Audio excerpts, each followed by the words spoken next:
I want to be the best. I wish I was as good as these pros.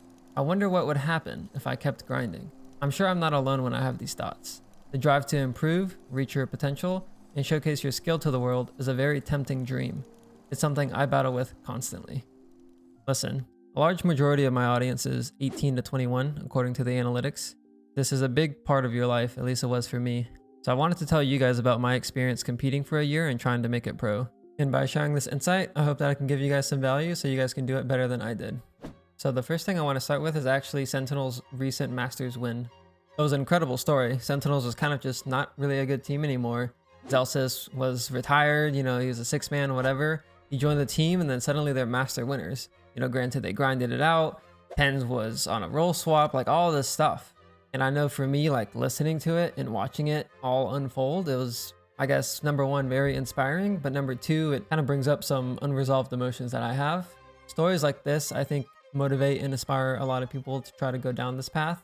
They want to kind of replicate what they did, have some of that success, and it's very, very tempting because you want to have that story for yourself. You want to have the underdog story. You want to grind it out. You want to be the best. You want to be pro. You want to prove yourself wrong. You want to prove others wrong. And I get it. Like, I truly understand. So let's kind of hop into my experience competing. So a little bit of backstory on myself. I've been playing games for a long time, pretty much casually for pretty much my entire life. And then I got, Diamond in League of Legends when I was in middle school, and high school came around and I started playing CSGO. CSGO was fun. I made some money here and there just playing Face It. And then Fortnite came out. And for those of you who don't know, I was a semi-pro in Fortnite. I played pretty much from end of high school to early college, like 18 to 20. I don't really even remember at this point, but that was my first taste of competition. So when Valorant came out, I wanted to kind of shift my efforts into there and try to go pro on Valorant. I took it a little bit slow at first. I didn't really jump into it because I didn't make it pro in Fortnite. I was more focused on kind of just finishing college. I ended up getting my degree in computer science in 3 years, and I negotiated with myself and my parents that I would have a gap year, and that gap year I would pursue trying to go pro in Valorant. Now here's where we get into the juicy stuff.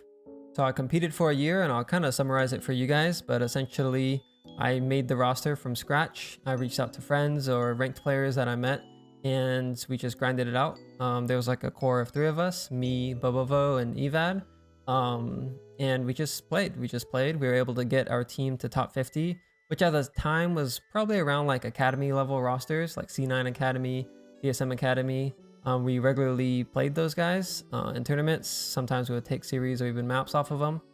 And, sometimes we would have pretty close games or even maps off of tier 1 teams.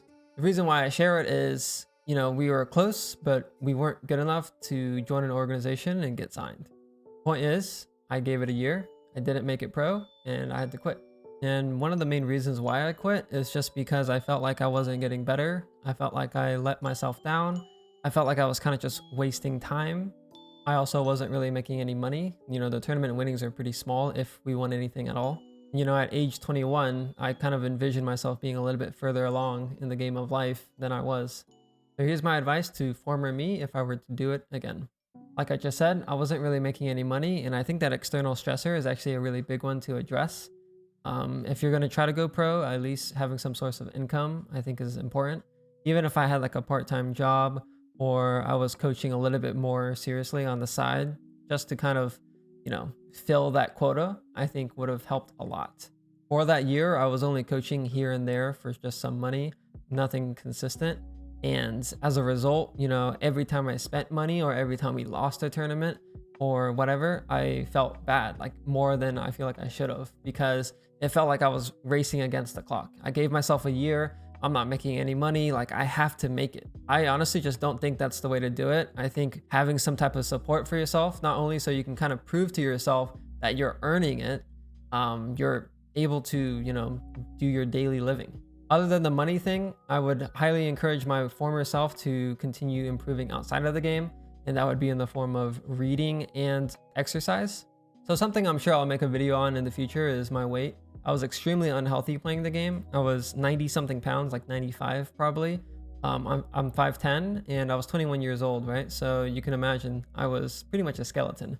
Along with that, all my time was spent playing the game, watching VODs, or just, wasting time on YouTube and Twitch. And as a result, I wasn't really learning anything. I didn't read books. I thought reading books were cringe for some reason. And that kind of just stagnated me in my life. Like everything was just focused on trying to go pro. And like I said, because I didn't know anything outside of the game, I didn't have the skills, I didn't have the money to really like improve my mental and put myself, like set myself up for success, basically. Like if I just read one book, like The Slight Edge, or if I read Inner Game of Tennis, like my perspective and mindset around the game would have changed so much that I think at least I would have been at least more equipped to, try to go pro. And then for me, my body, my weight was a huge insecurity of mine. It still is, but I've made a lot of progress since then. Currently, I'm 135 pounds. But the reason why I bring it up is you can't really have confidence in the server if you're insecure, in my opinion. At least that's how it was for me. So I was always trying to prove to myself and my teammates or, my enemies, like that I was good. And I think that if you have confidence outside of the game, like in your body or, I guess if you make money or, whatever type of thing that you need to do to get confidence, it will reflect in the server. Something else I would recommend is just getting help. Ironically, I actually got performance coaching after I quit, and there's a lot of valuable stuff there. A lot of the top pros nowadays do get performance coaching, and I think that kind of mentality help is really a big thing, because competing largely is a mental game. Like how you view yourself, how you express yourself in the server is limited by your mental and your mindset. So definitely would recommend someone get performance coaching or reading books on it, or just some way to process yourself and deal with that mental game, because it is a tough one. And aside from performance coaching, you can also get in-game coaches, aim coaches. Like just getting different perspectives on your game in order to grow, I think is pretty underrated. And I mean, it's kind of why I do what I do now. I mean, I coach because I want to give that outside perspective to others when you feel stuck. And it's something that I never did because I don't know, I just had an ego, or like I thought I was better, or I thought I just didn't need to get reviewed. Like I thought I could do it myself, and lo and behold, I can't. The other tip, I guess, would be to manage expectations. I really thought that I could make it in a year, and that's just unfortunately not realistic, especially with the way the scene was at the time. And it might even be harder now with franchising, but the point is going pro is a very long, extended journey. It's almost like a lifestyle that you choose, and you can burn out very quickly. At least I did, from not making progress. So if you manage your expectations, you know that it will take a long time. You know what to expect. At least you'll be more prepared when the losses come. And because of that, I think you'll just be able to stick out for longer.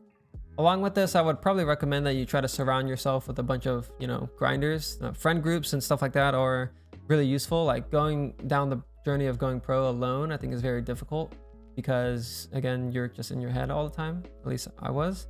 So having friends or having your teammates kind of push you to be better, I think is super important. And it'll also kind of give you that like drive to just be hungry all the time, like hungry to win, hungry to improve. And because like you see your peers improve, and you have to kind of match them or surpass them. Essentially, you're just pushing yourself and each other to be better. And along with this, building your brand, I think, is a really big one that I learned. I wasn't really using social media that well when I was competing. Like even if you look at my Twitter now, it's pretty much dead. And my YouTube at the time, it was just like an afterthought. So definitely build a brand. It'll help you kind of market yourself and make connections, and also it'll be a way for you to kind of fall back on if you decide to pivot. Having a personal brand and having a following is something that you can leverage.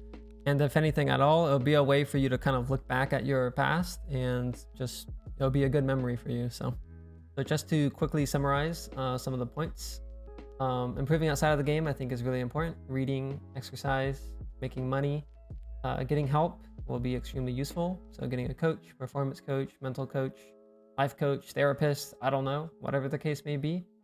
Managing expectations is unbelievably important, and maybe it's one of the most important things on this list. Is it's going to take a long time, and you need to make sure that you don't burn out because you don't expect things too early. And then lastly, try to surround yourself with a really good friend group, really good teammates that push you to be better. You don't want to settle here. You need the hunger, right? And along with this, try to build your brand.